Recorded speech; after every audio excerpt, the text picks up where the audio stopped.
Hi friends, நான் உங்கள் பிரபாஸ். எல்லாரும் எப்படி இருக்கீங்க? எல்லாரும் நல்லா இருக்குன்னு சொல்லி நம்புகிறேன். இன்னைக்கு அருண் பிரபு டைரக்ஷனில் விஜய் ஆண்டனி நடித்த சக்தி திருமகன் அந்த படத்தோட ரிவ்யூ தான் இன்னைக்கு வீடியோவில் பார்க்க போகிறோம். சக்தி திருமகன் இந்த படத்தை பற்றி ரிவ்யூ சொல்கிறதுக்கு முன்னாடி எனக்கு வந்து டைரக்டர் அருண் பிரபுயும் விஜய் ஆண்டனியும் வந்து கண்டிப்பாக ஒரு பிக் அப்ரிஷியேட் பண்ணணும்னு சொல்லி தோணுச்சு.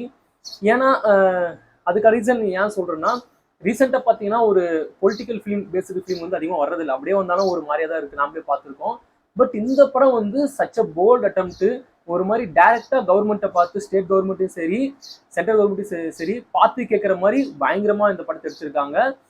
ஸோ அதுக்காகவே அவங்க ரெண்டு பேருக்கு வந்து ஒரு பிக் அப்ளாஸ் கொடுத்துடலாம். இந்த படத்தோட ஸ்டோரி பற்றி பார்த்தோம்னா, விஜய் ஆண்டனி கிட்டு அவர் வந்து பார்த்தீங்கன்னா ஒரு பொலிட்டிக்கல் மீடியேட்டராக இருக்காரு. எப்படின்னா ஒரு சில அரசியல் வேலை இருக்கிறவங்களுக்குலாம் வந்து ஒரு ப்ரொமோஷன் பண்ணி கொடுக்கறதாகட்டும், நல்ல ஒரு பொசிஷன் பண்ணுறதாகட்டும், ஏதாவது ப்ராப்ளம்னா அவங்களுக்கு சால்வ் பண்ணி கொடுக்கறது. ஸோ இதெல்லாம் ஒரு அமௌண்ட் வாங்கிட்டு அவர் பண்ணி கொடுத்துட்டு இருக்காரு. அட் த சேம் டைம் வந்து பாதிக்கப்பட்டவங்களுக்கு வந்து அவர் ஹெல்ப் பண்ணுறாரு. இது வந்து என்ன ஆகுதுன்னா, அவரோட குருவா ஒருத்தர் இருக்காரு. ஸோ அவருக்கு ஏதாவது அவர் இருக்காரு. பட் இது வந்து அவருக்கு எதுவுமே தெரியாமல் இருக்கு. ஒரு ஸ்டேஜில் வந்து இவர் பண்ற ஒரு விஷயம் வந்து பெரிய விஷயம் வந்து அவர் அஃபெக்ட் பண்ணுது. ஸோ அப்பதான் தெரிய வருது, நமக்கு தெரியாம ஒரு விஷயம் பண்ணிட்டு இருக்கான் அப்படின்னு சொல்லிட்டு. அதுக்கப்புறம் என்ன ஆகுது அப்படின்றத இந்த படத்தோட ஒரு சிம்பிளான ஒன்லைன் ஸ்டோரியே. இந்த படத்தோட பாசிட்டிவ்னு பார்த்துக்கிட்டிங்கன்னா, கண்டிப்பாக நான் வந்து ஃபர்ஸ்ட் வந்து விஜய் ஆண்டனி சார் தான் நான் சொல்லுவேன். ஏன்னு கேட்டிங்கன்னா, இந்த படத்தை ஃபர்ஸ்ட் தேர்ந்தெடுத்து நடிச்சதுக்காகவே அவரை நம்ம பாராட்டலாம். அவரை நீங்கள் நோட் பண்ணீங்கன்னு தெரியும். எனக்கு தெரிஞ்சு ரீசெண்டாக அவர் நடித்த எல்லா படமே சரி ஒரு சமூக அக்கறை கொண்ட படமாக தான் இருக்குது. எக்ஸாம்பிள் சொல்லணும்னா பிச்சைக்காரனாக இருக்கட்டும், பிச்சைக்காரன் 2 இருக்கட்டும், கோடியில் ஒருவன், இப்போ லாஸ்ட்டாக வந்து மார்கன் முதல் கொண்டு வந்து ஒரு சமூக பிரச்சனை பேசியிருப்பாரு. ஸோ அவர் தொடர்ந்து வந்து இந்த மாதிரி கண்டினியூஸாக படம் பண்ணுறது கண்டிப்பாக ஒரு பெரிய விஷயம். நான் ஏன் அதை சொல்கிறேன்னா, ஒரு வியாபாரத்தை ஒரு பிஸ்னஸை தாண்டி இந்த மாதிரி ஒரு பொலிட்டிக்கல் பேஸ்டு ஃபிலிம் வந்து கண்டினியூஸாக பண்ணுறதுக்குன்றது ஒரு தைரியம் வேணும். அந்த பிஸ்னஸை தாண்டி ஒரு லாபம் பார்க்காம எதிர்பார்க்காம பண்ணுறதுக்கு ஒரு தைரியம் வேணும். அப்படி பார்க்குறப்ப அந்த மாதிரி படங்கள் பண்ணுறது வந்து எனக்கு தெரிஞ்சு இப்போ இருக்கிற ஆக்டர்ல வந்து கம்மியாக தான் இருக்காங்க. அதுக்காக வந்து விஜய் ஆண்டனி சார் நம்ம கண்டிப்பாக பாராட்டலாம். அருண் பிரபு இந்த படத்தோட டைரக்டர். ஸோ அவரு பார்த்தீங்கன்னா அவரோட ஃபர்ஸ்ட் படமான அருவியா இருக்கட்டும், வாளா இருக்கட்டும், எனக்கு ரெண்டுமே வந்து பயங்கரமான ஃபேவரெட்டு. அதுவும் வால்லாம் வந்து செம்மையா இருக்கும். ஸோ அருவி வந்து அதுலேயும் பயங்கரமாக ஒரு சமூக பிரச்சனை பேசியிருப்பாரு. இந்த படத்தோட ட்ரெய்லர் வந்தவனே எனக்கு அவரோட டைரக்ஷன் பார்த்துனே இந்த படம் பார்க்கணும்னு தோணுச்சு. ஸோ அந்த அளவுக்கு ஒரு நோட்டபிளான டைரக்டர் தான் அருண் பிரபு. ஸோ அவரு பார்த்தீங்கன்னா இந்த படத்துல பயங்கரமா போல்டா பேசியிருக்காரு. எல்லாத்தையும் அவ்வளோ ஓப்பனா பேசியிருக்காங்க. இந்த படத்தோட பெரிய பிளஸ் வந்து டைலாக்ஸ். ஸோ டைலாக்ஸ்லாம் வந்து கொளுத்திட்டு இருக்காங்க. செகண்ட் ஹாஃப் எல்லாம் ஒரு பெரிய டைலாக்ல லென்த் டைலாக்கா வரும். அதெல்லாம் வந்து கவர்மெண்ட்டை பார்த்து அவ்வளோ ஓப்பனா கேள்வி கேட்டிருக்காங்க. எனக்கு தெரிஞ்சு இந்த படமே ஒரு இன்ஸ்பிரேஷன் தான். எந்த படம் இன்ஸ்பிரேஷன்னா, ஜென்டில்மேனு அண்ட் சிவாஜி, ஸோ இந்த மாதிரி அந்நியன், கந்தசாமி ஏகப்படுத்தப்பட்டோட ஒரு இன்ஸ்பிரேஷன் தான் அந்த படம். பட் அதுக்கு எந்த வகையிலையும் குறையாம இந்த படத்தை எடுத்திருக்காங்க. அதுக்காக அருண் பிரபு வந்து கண்டிப்பா பாராட்டலாம்.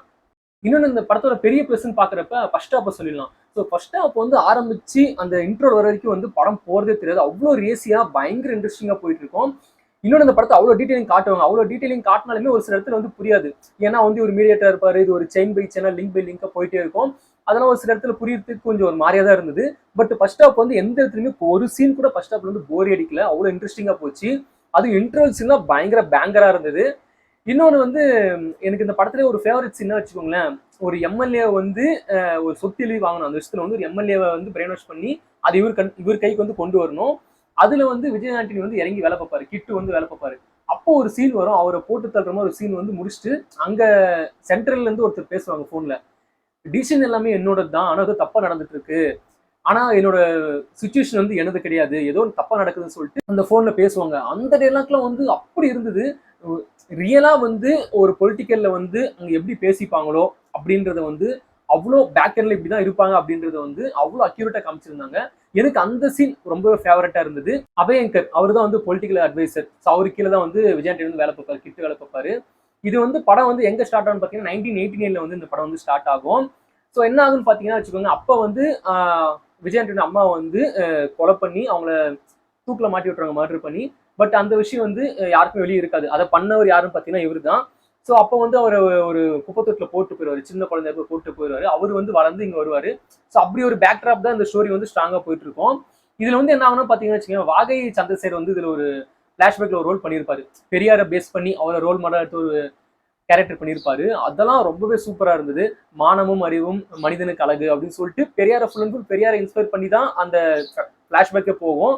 ஸோ அதெல்லாம் ரொம்பவே சூப்பரா பண்ணியிருந்தாங்க. இந்த படத்தோட ஒரு பெரிய பிரச்சனையே பார்த்தீங்கன்னா செகண்ட் ஹாஃப்ல தான் ஸ்டார்ட் ஆகுது.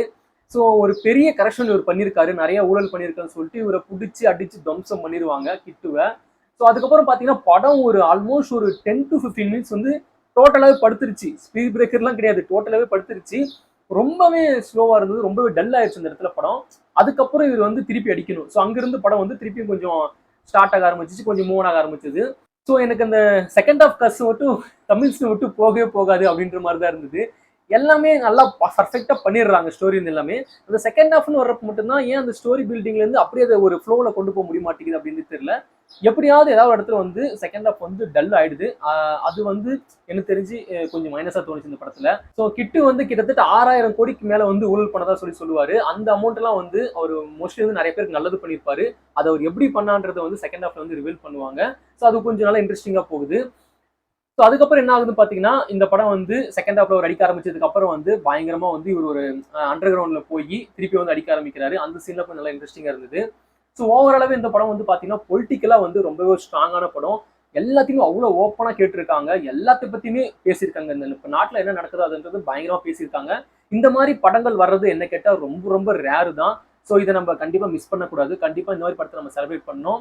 எனக்கு என்ன தோணுச்சுன்னா, இந்த படம் வந்ததே வந்து நிறைய பேருக்கு தெரியலன்ற மாதிரி தான் தோணுச்சு. அவரோட விஜய் ஆண்டனியோட 25th ஃபிலிம். எனக்கு அது இன்னொரு பிடிச்ச விஷயம் என்ன வச்சுக்கோங்களேன், அவர் வந்து இந்த படத்தை 25th ஃபிலிம்ன்றது பார்த்தீங்கன்னா, அந்த டைட்டில் கார்டில் பயங்கரமா எல்லாம் போடுவாங்க. ஒவ்வொரு படத்துக்கு எல்லாருமே பயங்கரமா போடுவாங்க. அந்த மாதிரி எதுவுமே போடல. Just Vijay Antony 25th film மட்டும் தான் போட்டாங்க. அதே மாதிரி ஒரு இன்ட்ரோவும் பார்த்தீங்கன்னா ரொம்பவே சிம்பிளா இருக்கும். எந்த ஒரு பிஜிஎம் அப்படி நடந்தது பயங்கரமா அதிலும் இருக்காது. ரொம்பவே சிம்பிளா பண்ணியிருப்பாரு. ஸோ அதை வந்து ஒரு ரொம்ப இந்த அளவுக்கு சிம்பிளா ஒரு 25th ஃபிலிம் பண்ண முடியுமான்னு கேட்டா கண்டிப்பா எனக்கு தெரிஞ்சு ரீசெண்டா யாரும் பண்ணதில்லை. இவரு அவ்வளோ அழகா சிம்பிளா கியூட்டா பண்ணியிருந்தாரு. ஸோ எனக்கு என்னன்னா இந்த படம் வந்து கண்டிப்பா நிறைய ரீச் ஆகும்னு சொல்லி தோணுச்சு. ஏன்னா ஓடிடி வந்ததுக்கு அப்புறம் மேபி ரீச் ஆகும், ரீச் ஆகாம போகலாம். பட் இப்போ தியேட்டர் ஓடிட்டு இருக்கப்ப இந்த படத்தை வந்து செலிப்ரேட் பண்ணணும் அப்படின்ற மாதிரி தான் எனக்கு தோணுச்சு. ஏன்னா இந்த மாதிரி படங்கள்லாம் நம்ம குறை சொல்றதுக்கு ஒத்துக்கிறேன், குறை சொல்றதுக்கு லாஜிக் மிஸ்ஸிங் அந்த படத்துல இருக்கு. பட் அதெல்லாம் தாண்டி இந்த படம் வந்து கண்டிப்பா மக்களால கொண்டாடப்பட வேண்டிய ஒரு படம் இது. கண்டிப்பா ஒரு ஒர்த்தான படம். இந்த படத்தை வந்து தியேட்டர்லயே பாருங்க. ஸோ நிறைய விஷயம் பேசியிருக்காங்க, நம்மளுக்காக தான் பேசியிருக்காங்க. ஸோ ஒரு ஒர்த்தான படம், மிஸ் பண்ணிடாதீங்க. ஓகே பாய் ஃப்ரெண்ட்ஸ், வேற ஒரு சூப்பரான வீடியோன ரிவ்யூவில் பார்க்கலாம். Love you all.